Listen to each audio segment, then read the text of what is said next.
heel toe, hit the heel toe, let's go, let's go. Harlem shake it out, Harlem shake, yes sir. Harlem shake it out, Harlem shake, yes sir. Harlem shake it out, Harlem shake, New York. Harlem shake it out, Harlem shake. You wanna get? What's up, man? This is the Culture Shock, man. I got a special guest with me, man. Like, he's like a mentor of mine. Taught me a lot within those 5 or 6 years, man. I'm happy to have him around or whatever.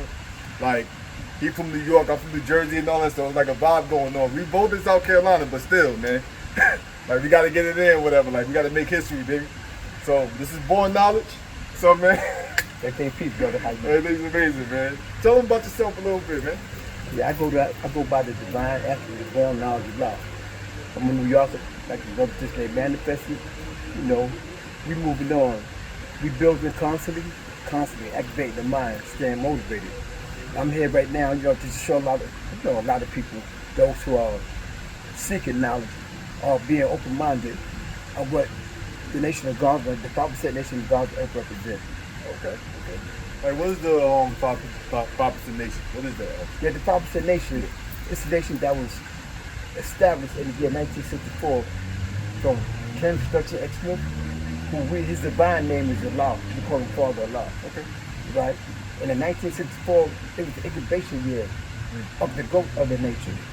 What we represent, well, we are known as the 5% nation of God on earth because when you deal with 100% of the population, there's only 5% who knows the truth and who build and teach the truth. You got the 10%ers who know of it but teach otherwise to keep people enslaved. And you got the 85% who's blind, deaf, and dumb to the knowledge. That's why we are known as the 5% nation of God on earth. Okay. So, like, do you have to be naturally into that situation or whatever, or like do you have to get initiated? Well, you initiate yourself. Okay. When you want to learn and you want to knowledge yourself, because that's what we do. We teach. We teach those who's untaught. We teach them the truth.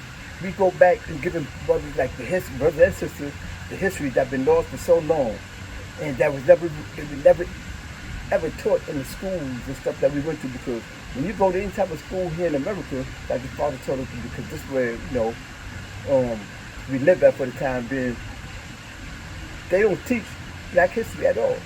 They don't teach you who you are. They just want to teach you to be that that made enslaved people, how they had our ancestors in bonds for so long. So now the 5% nation of God on earth, we teach other than that.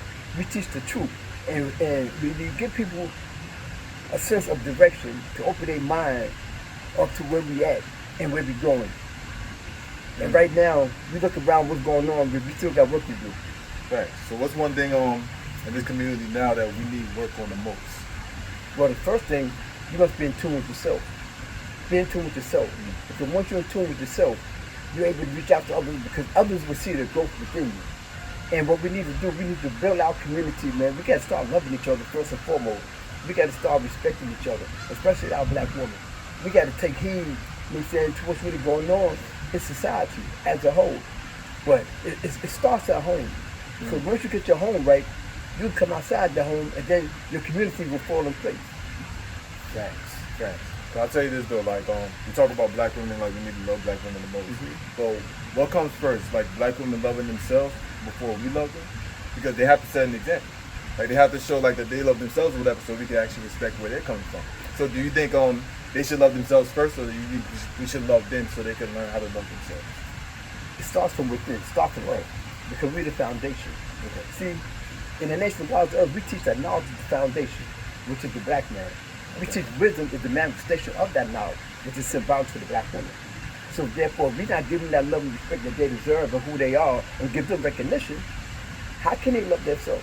Because you got a lot of brothers out here that we disrespect our women, we rape our women, we abuse our women. So how can they love themselves or love you when we're doing the total opposite? All that comes from within. We got to give them that love. We got to show them affection. We got to teach them. Thanks. So they're the manifestation of us, a reflection. Thanks. And I'll tell you this, I'm a victim of it because I was loving black women for like the longest, but some of them take advantage of it. Some of them see like, hey, look, this person is a simp, or whatever, so I'm gonna use them whatever, like as much as you can, as much as I can, basically. So do you think that would be a problem if like women don't love us back when it comes to that situation? Because like I touched on briefly, because of the abuse that they have been through. Okay. So it'd be hard for me to trust another brother. You understand what I'm saying? That's why we got to show them that I'm not that man. This is who I am. This is what I represent. And therefore, it's like catering. You got to cater to that woman just like you got to cater to her man. Because listen, our women go through a lot. And we go through the slave era, man.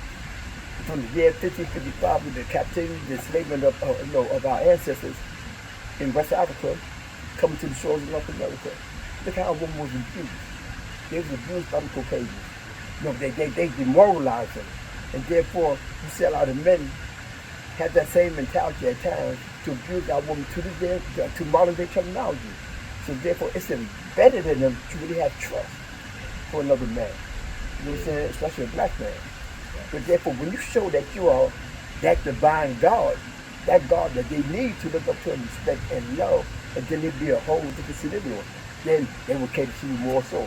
We got to open them gates, man, because we don't close the gates for that woman for the most part. And how long is that going to take? Because, like, if you notice, like, the kids today or whatever, disrespecting them even more. Like, there was, like, a story where, like, this dude tried to flirt with this lady or whatever. This teenager. Next thing you know, she had rejected him. So he slammed her and stomped on her. So it comes to a point where like, how long is it gonna take for us to actually embrace the beauty of black women? And how long is that gonna take? Because we have been through 400 plus years of slavery, 400 plus years of oppression and all that. Is it gonna take another 100 or 200 years for people to understand? Well, get into the history, right, of the European, right? Rome was invented one day. It took many years to build Rome. Same thing with the black woman. It's going to take time to revitalize them to the standards we need to be as being our queen. It's going to take time, but it could be done.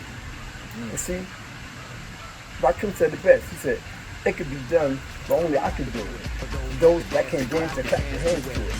It could be done in the same aspect. When we start teaching them and showing we got to show them proof. If you're not showing and proving to them, how should I respect you that you use that man? You are that man for them. Our women been through so much, man. Be mindful. They are life giver and bearer. Our black woman is the civilization of our continuation. Because without them, there's no us. I definitely agree. And I'll tell you this though. Like, I'll tell you this as an example. Like a dog that's been abused numbers and numbers of times or whatever. So like the moment they find somebody that love them, like they will be in defense mode automatically. So like if you try to pet the abused dog or whatever, the abused dog is gonna. So I definitely feel what you're saying basically. But the problem with today is like a lot of abusive black men, so they can't really navigate through who's the good guy, who's the bad guy. So like, how do we teach our men to embrace ourselves, whatever, and treat ourselves like God before we go out into the world and treat certain people how we need to be treated? So yeah, I mean, good scenario. You know what? The foundation. You got to present them with knowledge of self. Because if a brother don't have knowledge of self, man, it's hard for him to have knowledge of any situation that he might encounter in society. Be mindful. Knowledge is a compound word of know and ledge. You must understand that ledge so you won't fall over the edge into the devil's uncivilized nation. And see, when you deal with a lot of brothers, the 85%, they don't have the proper knowledge, sir. This is why we are in a situation with our own because of the lack of knowledge. And it's scary that you have to say 85% because I agree with that. 85% of us are lost and all that. So like, that's respect. So I'll tell you this though. Like, you seem like you're like a knowledgeable man or whatever. Like you seem like you're like like I said, you're my mentor. And people look at me like I'm a leader and all that, but I look at you like you're a leader. Like you're like pretty much God-like status to me and all that. So I appreciate it, man. I appreciate it.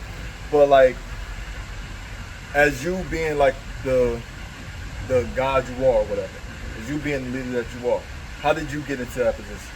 So you could teach other people how to get into this position. Well, it took years. I remember when I was growing up, I came from a religious background from my parents. Especially their partner. And they were so embedded within their religion. Yeah. Well, one moment there was a Christian, the next moment because of a Baptist. Right? This is what religion do. It confuses you. So I was always curious, why do you always have pictures of white men hanging on the wall and there's nobody black? And I was about 12, 13 years old. And when I asked my mom that, and she said, boy, dude, you can't question that. You can't. I said, okay. Left it alone. I'm in the household, young guy, So I stared at the picture, the supper. We had the cloth thing, the supper hanging on the wall. We had the picture of this white man with his hand over his heart, bleeding, long blonde hair, blue eyes. And that's my mom. I said, Mom, is that Jesus? She said, yeah, boy, that's Jesus. I said, did you ever see him? She said, she's coming from this, they was raised down here in the South. Oh.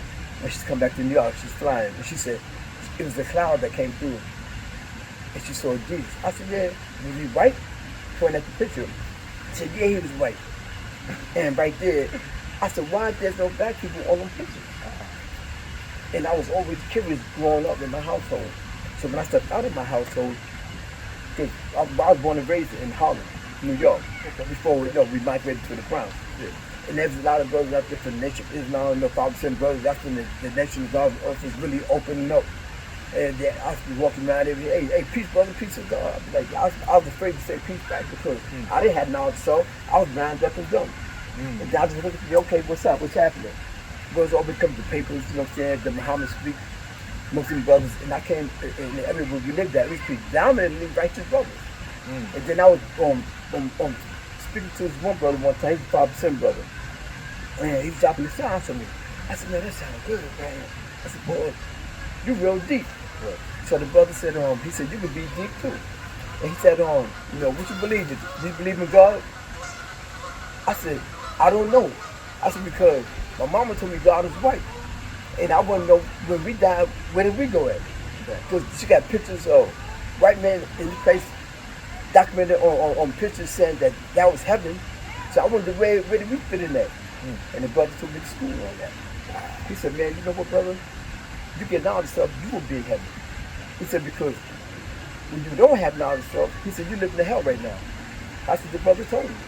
He said, you're hell in the why? Because if you don't know yourself, you'll fall for anything. Mark Twain did a number on our people. Mark Twain, he was an English scholar, yeah. Okay.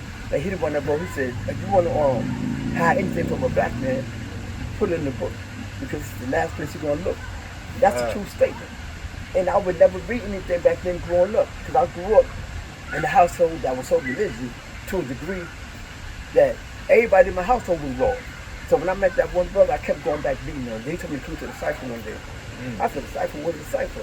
He said, this is God revealed. I just want to see, and learn something. And I went to the cipher, and I was impressed. And they gave me scriptures to read in the Bible to show them proof who God is. He said, you don't know whether you believe in God or not. The Bible itself. He said, this is not our book, it's their book. But we got to study this. We got to master this as well, because how you going to come at them with what they believe in and what you believe in? It's going to be a conflict of interest. So you got to have facts all around. 306 degrees. That's about 306 degrees, question everything. And I started studying. And that was my incubation stage of getting out of self. And that was 43 years ago. You know what I'm saying?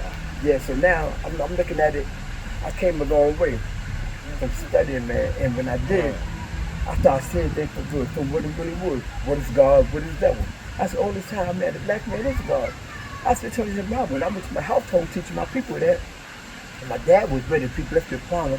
My mom told me, you ain't get out my house with that, you ain't God, this and that. I said, well, have you ever seen God? Have you ever seen Jesus come back? I saw Easter was the other day. You talking about Jesus come back from the grave. He's been resurrected. Did you see him? Who seen him? His mother tell you in the scriptures. Mary didn't see him. But they see him be resurrected. You know what I'm saying? Down to the problem that he's wrong with back there ever saw him. So how in the world you gonna tell me that this man is resurrected? Because it's just hearsay. So things like that was a reality check. And then my mom, she kind of opened up to it, and I had that like a pastor in my family. She put him on me at one time to try to, get me to come to the church. I said, I go to church because I respect all religion. I respect it. Don't mean I can be a part of it. So I went there, I went there that one time. He came by the house trying to convert me. How you gonna convert God, man? You know what I'm saying? And man, I just took him to school of his own book. I ain't even used 120 lessons. I took him to school with his own book, the Bible. And I showed him, proved to him that the black man is God. who the Pharisees were. I showed them proof to them. The Pharisees were ancient Jews who Jesus said, man, is it not written in your law that ye are gods?